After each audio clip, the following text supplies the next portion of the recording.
Bonjour Xavier. Bonjour. Écoute, je suis super content de te recevoir sur Brain Story, grâce à l'entremise de Guillaume de Brain Sonic, avec qui j'ai enregistré un super épisode où on a parlé de curiosité, d'intelligence artificielle, d'influence marketing. Et il m'a recommandé de te recevoir sur ce podcast parce qu'il avait envie, il avait hâte d'entendre ce que tu aurais à partager. Peut-être un épisode qui sera un petit peu plus philosophique, un peu moins technique que ce que j'ai l'habitude de faire, mais d'autant plus intéressant dans les perspectives qu'il pourra ouvrir.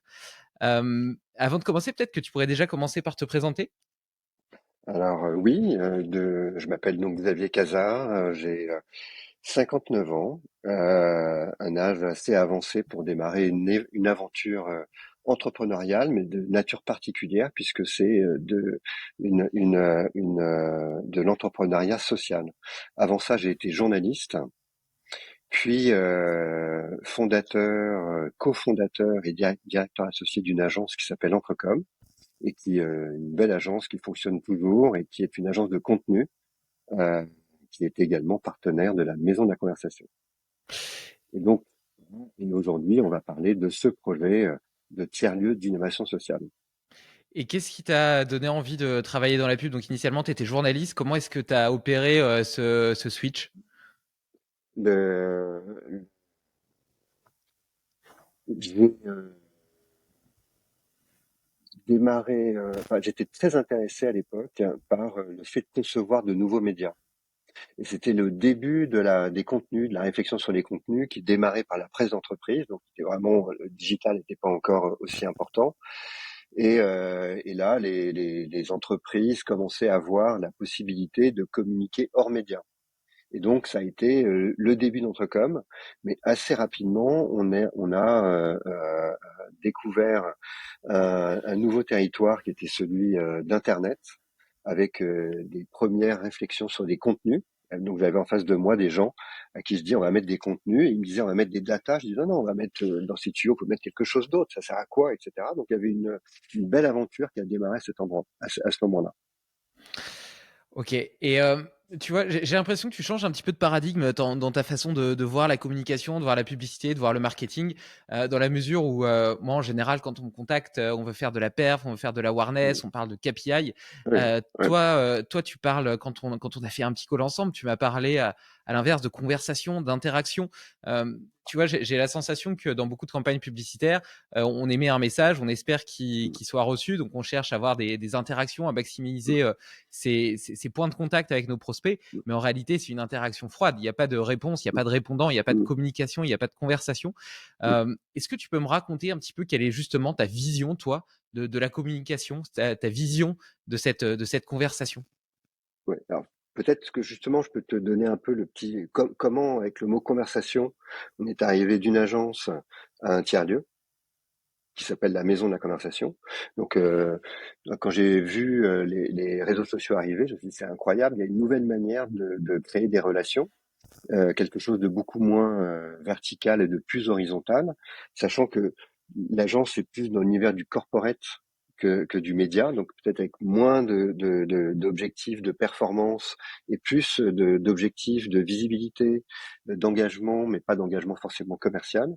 Et en voyant les réseaux sociaux, je me suis dit, bah, il faut y aller. D'ailleurs, on a racheté une structure qui s'appelle aujourd'hui Entrecom Social pour aller développer des conversations digitales. Donc au départ, vraiment, l'axe qu'on a vu, c'était celui-ci.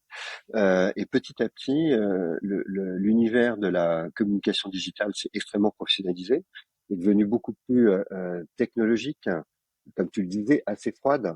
Je me dis aujourd'hui une agence, c'est plutôt des ingénieurs et des data scientists que des créatifs en réalité. Hein, on est arrivé à cet endroit-là, une grande technologie, et je me suis dit bah moi c'est pas ma culture, c'est pas mon expérience, mon expertise, et donc je vais aller plutôt vers le vinyle et vers ce que je connais, c'est-à-dire le lien et le lien en présentiel.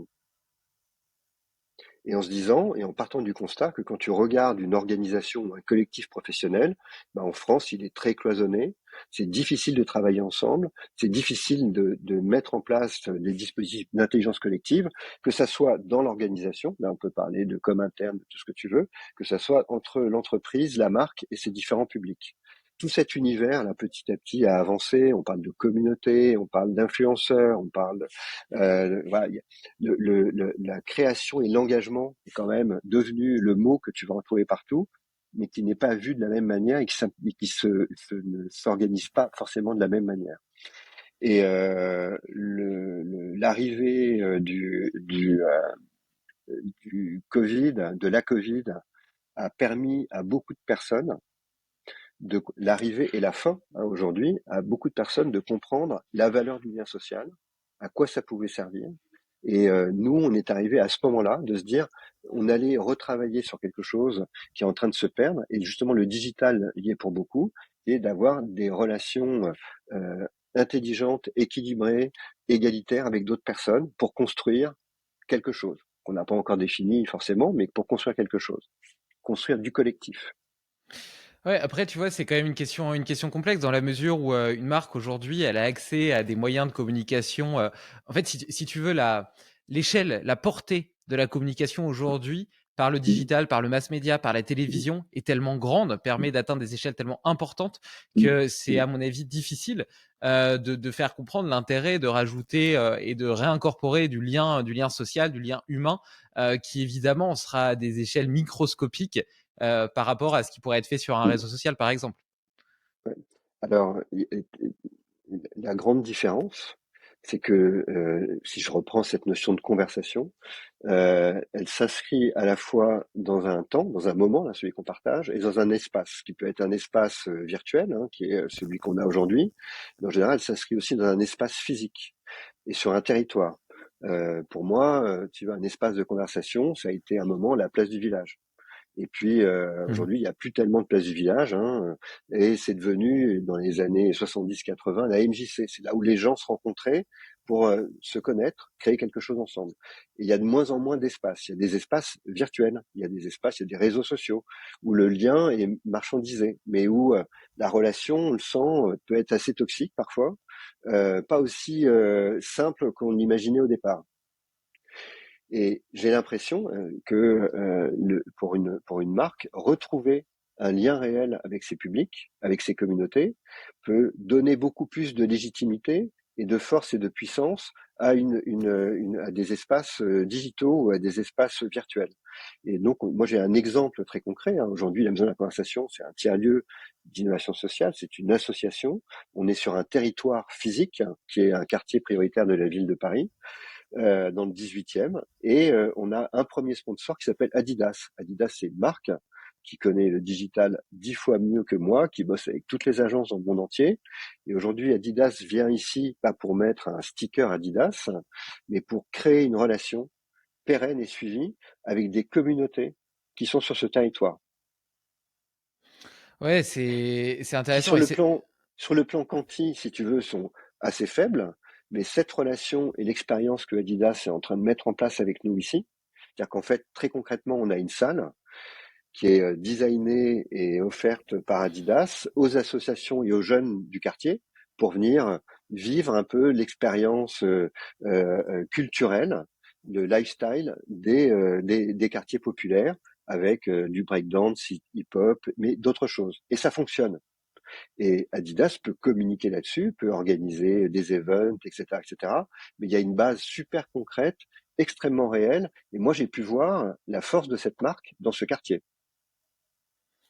ouais, donc au final, c'est un terreau, c'est une nourriture, c'est une matière première qui pourrait ensuite être utilisée par la marque dans sa conversation avec ses cibles et qui peut sortir Mm, du cadre physique. Mais c'est mm, intéressant ce que tu dis parce que c'est vrai que, outre le fait que tout soit de plus en plus digital, tu as cité les réseaux sociaux et donc l'interaction humaine est devenue digitale, mais même dans le rapport de la marque avec ses clients, aujourd'hui, la plupart des ventes se font en ligne.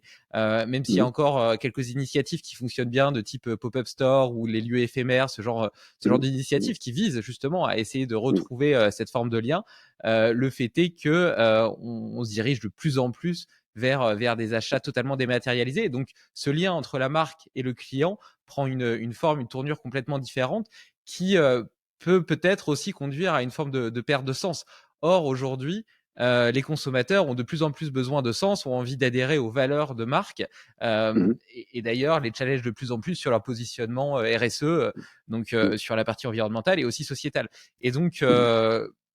là où ce tiers-lieu se différencie, c'est qu'il permet l'émergence d'initiatives sociales Mmh. qui Mmh. ont un impact positif pour la société, mais qui en plus permettent de développer des. Il y a une sorte de phénomène émergent, tu vois, qui permet peut-être, je sais pas, de faire des vidéos TikTok, des vidéos Mmh. Instagram. Donc il y a quand même une liaison finalement, une finalité Oui, oui. qui va du physique, qui part de la base et qui peut dépasser ce cadre et résoudre ce problème d'échelle.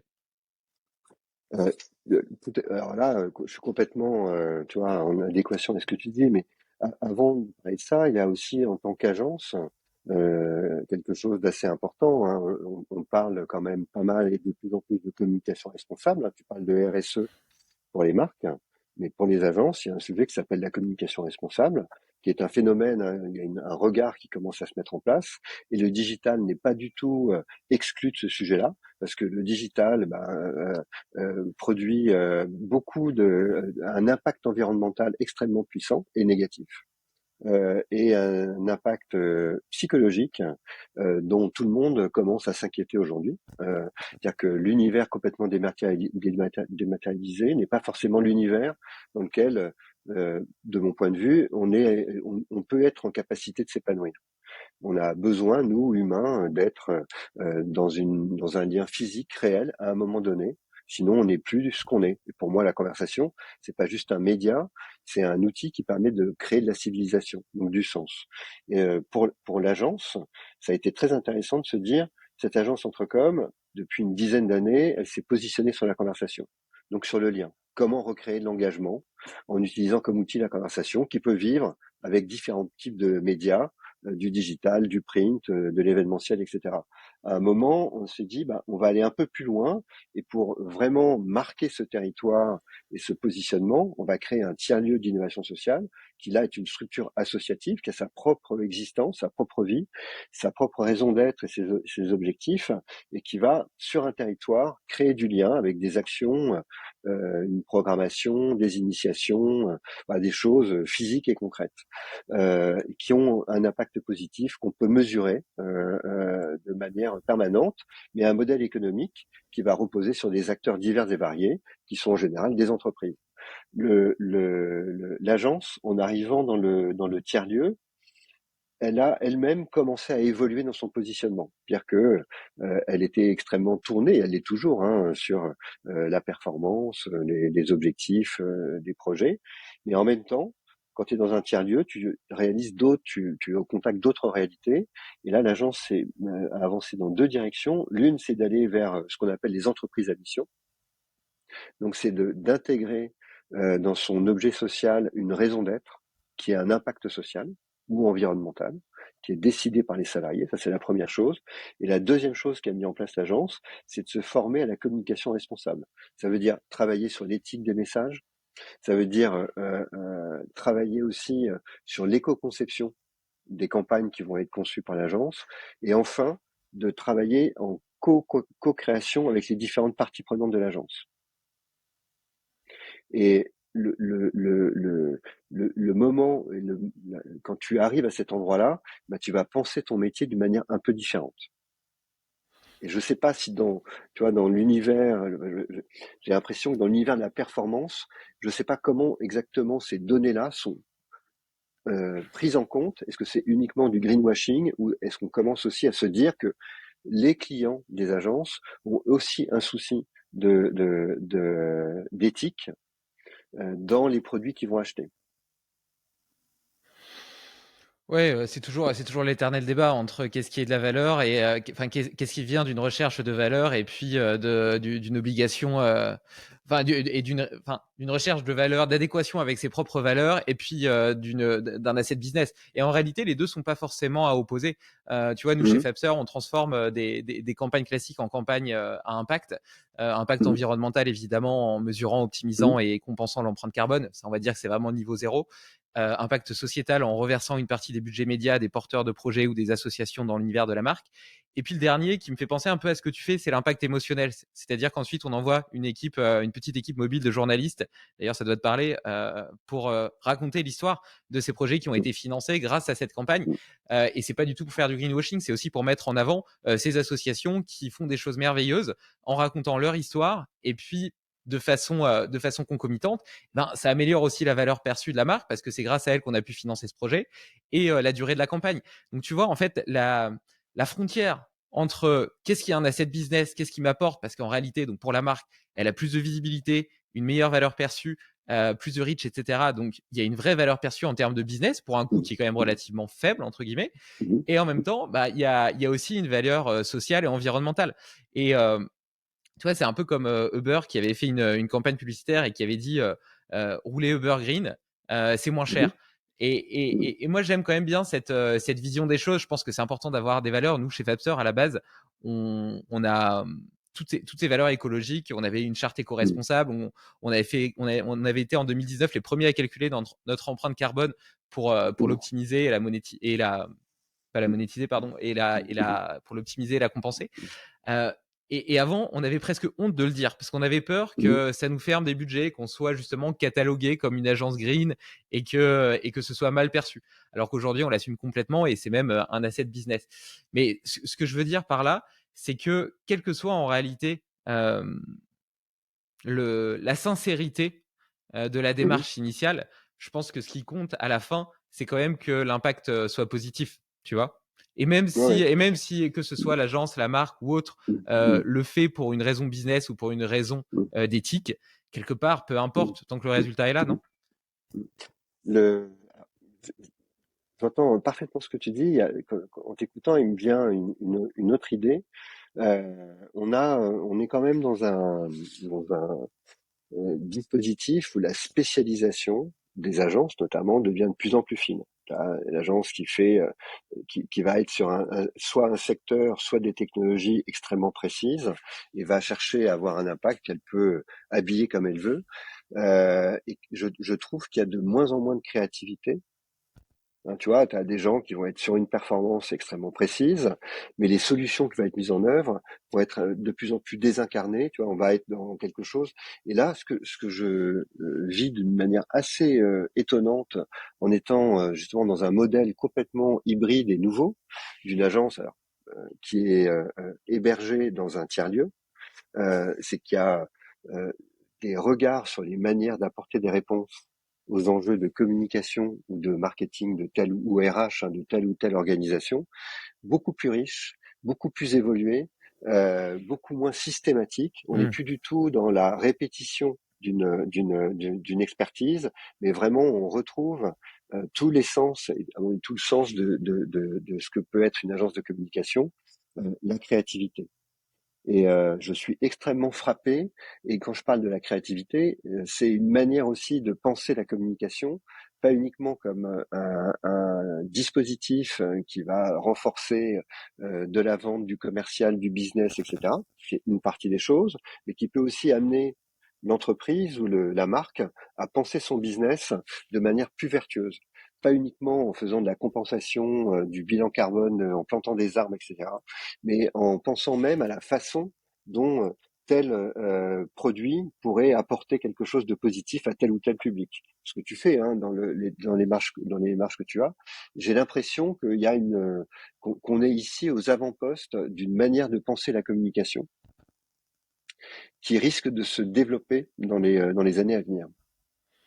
Oui, donc ce qui est intéressant, c'est que c'est aussi, outre le fait que ce soit une nourriture en termes de contenu pour communiquer, c'est aussi une nourriture intellectuelle. Il y a une intelligence Mm, collective qui émerge, qui permet de mm, développer la créativité à la fois des équipes de l'agence, mais même potentiellement, en l'occurrence, tu prenais l'exemple d'Adidas, de développer de mm, nouvelles idées, une nouvelle façon de concevoir ses produits, de les distribuer, de, mm. de définir son interaction avec son public, avec sa cible. Pour mieux comprendre tout ça, est-ce que tu pourrais me raconter un petit peu comment est-ce que s'articule ce lieu? Parce que tu as l'idée théorique à la base, Mmh. potentiellement t'achètes un bâtiment, tu mets ton agence dedans, donc tu as au moins un petit peu d'activité humaine, parce qu'à la base, c'est quand même Mmh, des mmh, hommes. Pour qu'il y ait une mmh. interaction physique, il faut déjà qu'il y ait des gens dedans.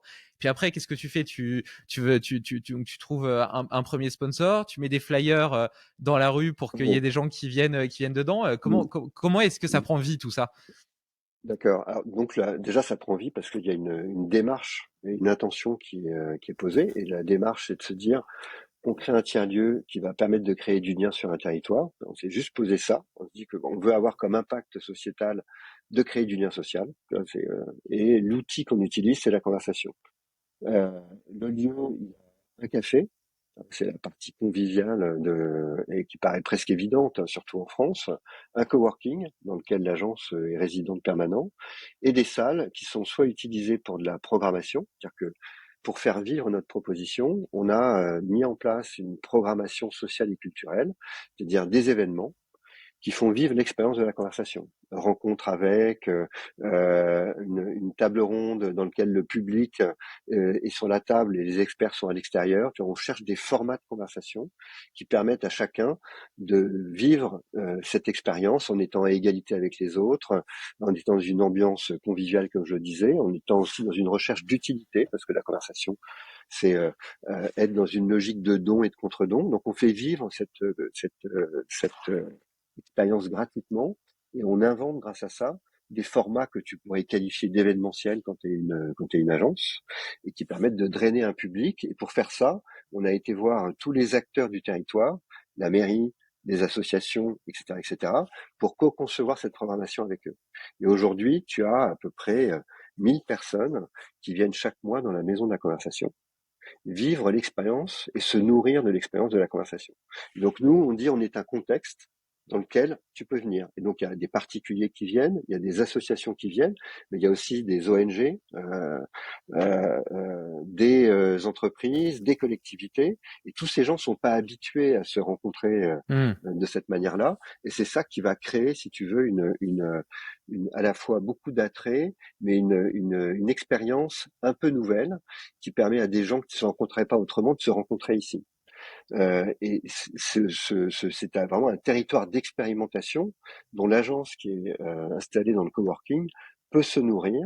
Hein, elle a autour d'elle du coup un écosystème beaucoup plus large pour pouvoir avoir une manière de penser des réponses aux enjeux de ses clients de manière beaucoup plus pertinente. Voilà un peu comment ça fonctionne, si ce n'est que le modèle économique du tiers-lieu n'est pas le modèle économique de l'agence. Donc le tiers-lieu, lui, sa vocation, c'est de trouver son propre modèle économique avec des offres de privatisation, des offres de design de conversation et aussi des offres de conseil autour de l'intelligence collective, parce que la conversation, c'est de l'intelligence collective. Bien sûr. Et donc, imaginons, j'ai envie de venir travailler dans ton coworking avec mon équipe. Potentiellement, je pourrais peut-être assister à un spectacle de hip-hop réalisé par des gens de quartiers défavorisés et et financé entre guillemets par le sponsoring d'Adidas. Par exemple. Oui, et si tu es avec ton équipe, je te proposerai également de financer ta venue en contribuant au coworking, bien évidemment. Donc, tu vois, Oui, bien si tu sûr. veux, mais je peux te donner des exemples vraiment autour de ça. Tu as raison, parce que là, c'est toute la dimension expérientielle du tiers-lieu qui devient intéressant et qui peut être intéressant pour une agence ou pour une équipe qui a besoin de faire une expérimentation, de faire un POC ou juste de se poser pour un sprint, pour un dossier. Donc là, justement, on a une proposition. On a par exemple un asset manager qui est venu ici 2 jours avec ses équipes et qui sont venus à 40 en disant, bah, nous, on veut vivre l'expérience d'un tiers-lieu parce qu'on se demande si dans nos projets immobiliers, on va pas intégrer des tiers-lieux. Donc les commerciaux sont venus, on a organisé pour eux des talks avec des acteurs divers et variés. Ils ont travaillé là, donc ils ont vu un peu ce qui se passait. On a fait une exposition aussi autour du sujet et on a organisé une learning expédition pour voir d'autres tiers-lieux. Ah, c'est un exemple très concret d'une proposition d'expérimentation que tu peux avoir dans un tiers-lieu comme celui-ci. Alors celui-ci, son intention, c'est la conversation, mais d'autres, ça s'appelle la recyclerie à côté, ça va être d'autres intentions qui vont pouvoir être vécues par les acteurs qui vont dans le tiers-lieu. Intéressant. Et moi-même, en tant que, si tu veux, fondateur d'agence, etc., je me dis un tiers-lieu, c'est un média formidable, dont la vocation d'être un peu, tu vois, il y a, il y a tout sur les territoires, il y a beaucoup d'énergie, de créativité, ça s'appelle tout ce qui est underground. Et le tiers-lieu, c'est le middle ground qui va permettre de médiatiser, de faire connaître toutes ces énergies, toutes ces cultures, toutes ces sous-cultures qui sont difficiles à percevoir et de les rendre beaucoup plus visibles et de les connecter avec d'autres acteurs, comme être les entreprises ou la collectivité. Et je pense que le rôle d'une agence est de pouvoir de se saisir de ces énergies et d'en faire quelque chose qui va permettre aux campagnes, à la manière dont l'agence va faire connaître un peu la marque, de se saisir de la réalité assez fine des territoires sur lesquels elle est installée. Ouais, c'est un côté extrêmement organique comme fonctionnement et Très organique. Pour ça que, tu vois, quand on parlait de l'univers du digital qui est dématérialisé, l'un ne s'oppose pas. Hein. non, bien sûr. Ce côté très organique peut justement nourrir des campagnes, une manière, une tonalité, des images, des visuels, enfin, tu vois, une manière de penser le monde que tu as du mal à complètement saisir si tu es uniquement dans le monde digital, qui lui-même a ses propres codes, mais il ne se nourrit pas, il se nourrit aussi de codes beaucoup plus présentiels, concrets et physiques. Et tu disais tout à l'heure que on était à l'aube d'une nouvelle façon de communiquer. Ça serait quoi un petit peu ta vision de l'avenir de la publicité?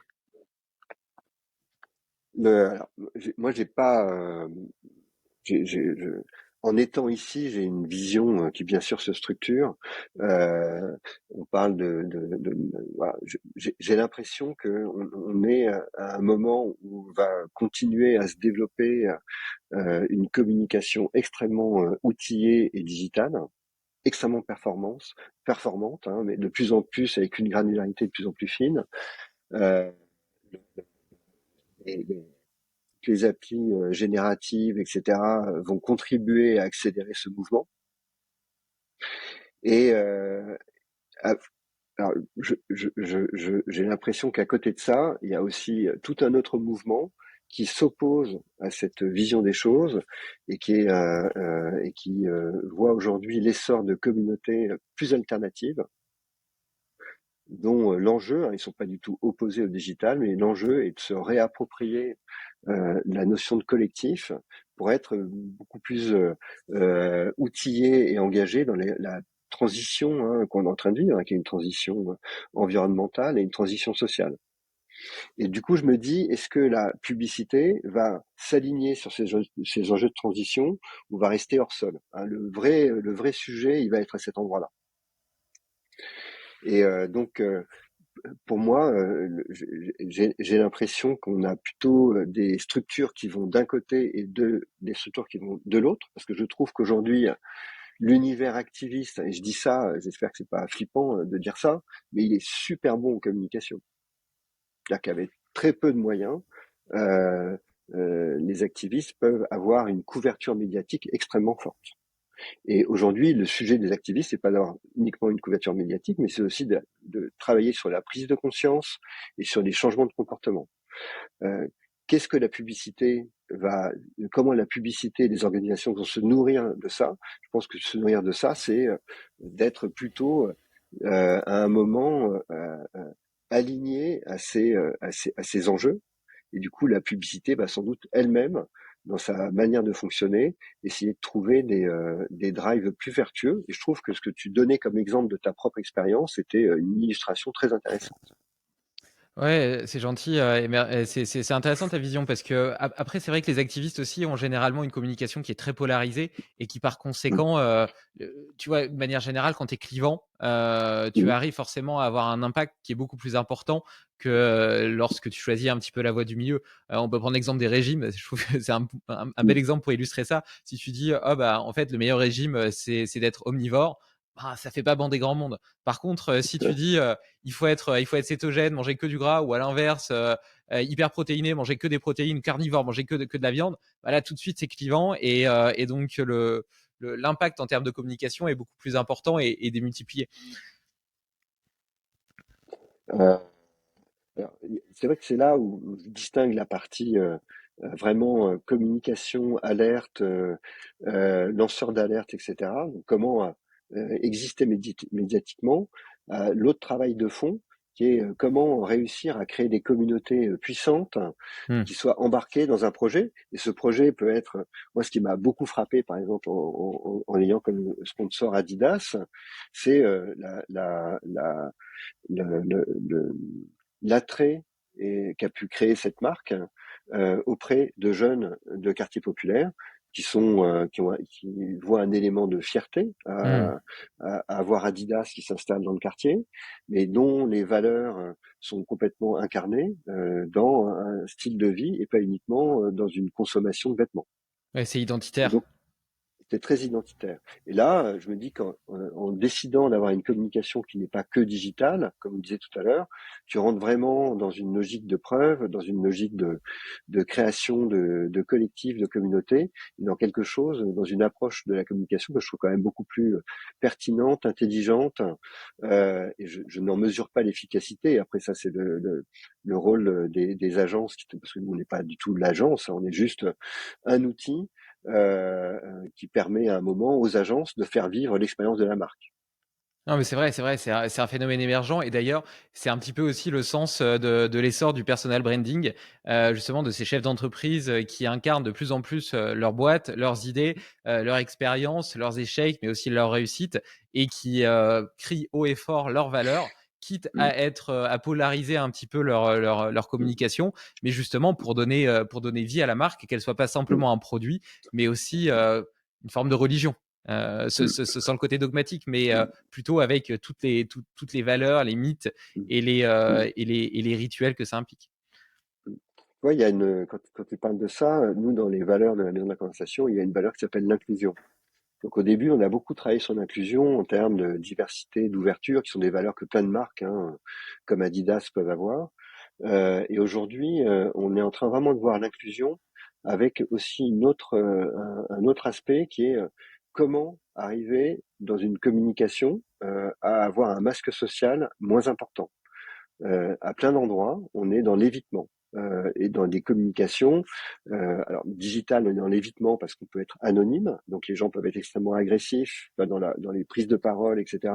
Parce que l'anonymat permet de dire tout ce qu'on veut, mais dans une organisation, dans une structure où tu rencontres des personnes, l'évitement est de mise. On a un masque social extrêmement fort.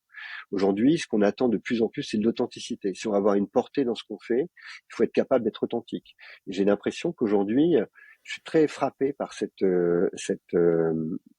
paradoxe générationnel, d'avoir une génération, cette Gen Z, voilà, dont on parle beaucoup et qui vient très souvent à la maison de la conversation, qui est à la fois très alerte et très éduquée au digital, et en même temps dans une urgence d'authenticité. Hmm.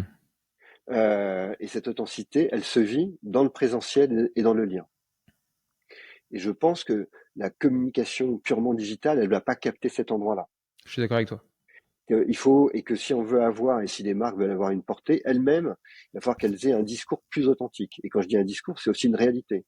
Et là, plus ça va, hein, plus on s'aperçoit. Moi, je vois même dans ma vie d'animateur de tiers-lieux, avec l'équipe avec laquelle je travaille, est-ce qu'on prend un écran pour afficher notre programmation? Non, on ne va pas prendre d'écran. Juste on a une communication digitale, mais certains collectifs qui sont chez nous et qui connaissent très bien le digital refusent d'utiliser aujourd'hui le digital pour communiquer. C'est intéressant hein, de voir comment une génération qui a entre 20 et 30 ans, alors il y a des gens sans doute qui viennent ici, qui sont assez polarisés hein, et comme je te le disais, assez militants dans leur manière de penser la société et le monde. Néanmoins, j'ai l'impression qu'on est au début de nouvelles manières et de nouvelles pratiques qui se mettent en place.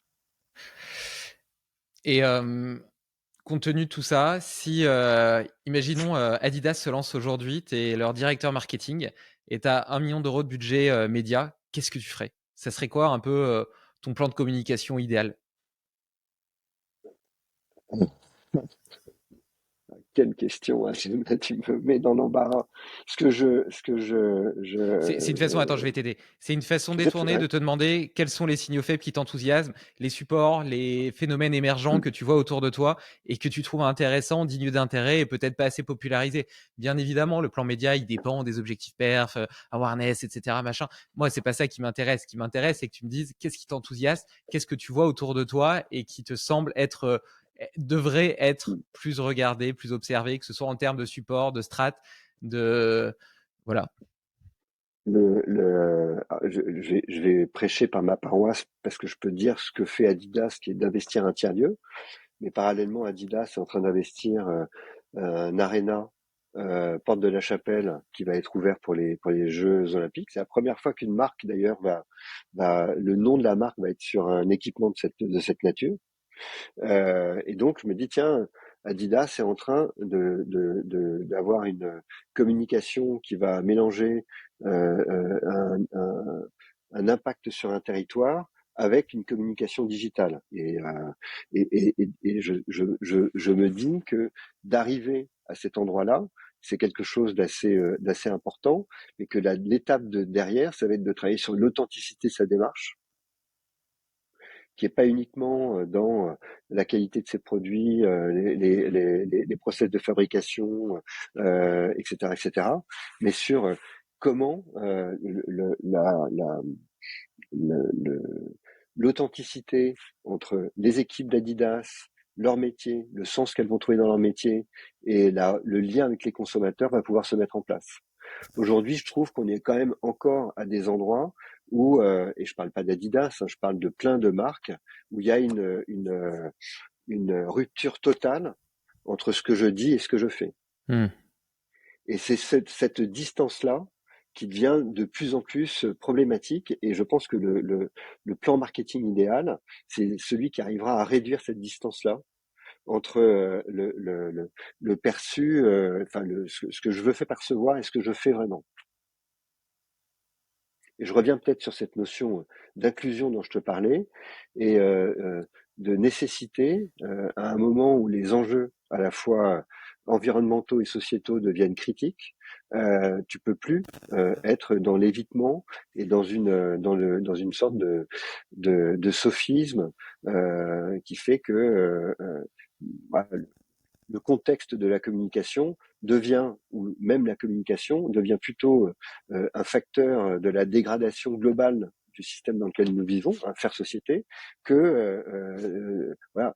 J'écoutais il y a 2 jours la directrice RSE de L'Oréal qui disait aujourd'hui c'est important que tous les acteurs de la chaîne de valeur prennent conscience des enjeux, parce que s'il y a plus de monde, plus personne ne vendra quoi que ce soit. On peut plus être, on peut plus, on doit maintenant accepter le fait qu'on est dans un monde fini.